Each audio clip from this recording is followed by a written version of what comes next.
ఉన్నటువంటి పరిపాలన, ఈ వ్యవహారాలు, ఈ గందరగోళాలు, దేశవ్యాప్త గందరగోళాల మధ్యన రాజీవ్ గాంధీ చనిపోయాడని కానీ మొత్తం రాజకీయం మారిపోయింది ఒకసారిగా. ఇప్పుడు ఇందిరాగాంధీ చనిపోయినప్పుడు కూడా ఆంధ్రాలో రివర్స్లో వచ్చింది. ఎందుకని?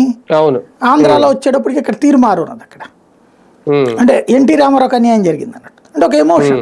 వాస్తవంగా ఇందిరాగాంధీ మరణం ఎమోషన్ కంటే ఎన్టీ రామారావుకి అన్యాయం జరిగిందనే ఎమోషన్ బాగా పనిచేసి అప్పుడే కదా ఇక్కడ గెలవగలిగారు. అంటే ఏదైనా సరే ఎమోషన్ అన్నటువంటిది తెచ్చే ఓట్లు ఇంకోటి తేదు. కాబట్టి ఆ ఎమోషన్ అన్నటువంటి దాని వైపుకి వెళ్ళాలి.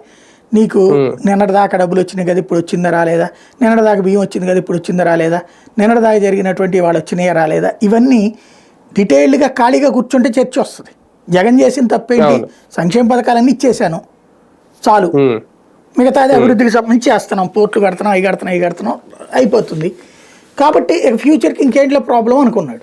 కానీ భావోద్వేగాంశాలు అవతల వాళ్ళు రెచ్చగొడుతుంటే టీచర్లకు అన్యాయం అన్నో లేకపోతే నిరుద్యోగులకు అన్యాయం అన్నో ఇంకోటో దాన్ని సజ్జల రామకృష్ణారెడ్డిని ముందు పెట్టేసి కాలక్షేపం చేసేసాడు. అది పట్టించుకోవాలి.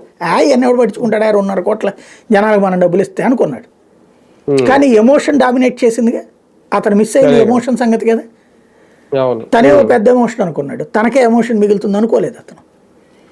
కాబట్టి ఇప్పుడు వీళ్ళకి అది ఎమోషన్ ఎట్లా కనిపించాలో బాగా తెలుసు. ఆ ఎమోషన్లో ఇప్పుడు కీలకమైనటువంటి అంశం ఇది సజ్జల కాన్సెప్ట్ తీసుకొస్తుంది.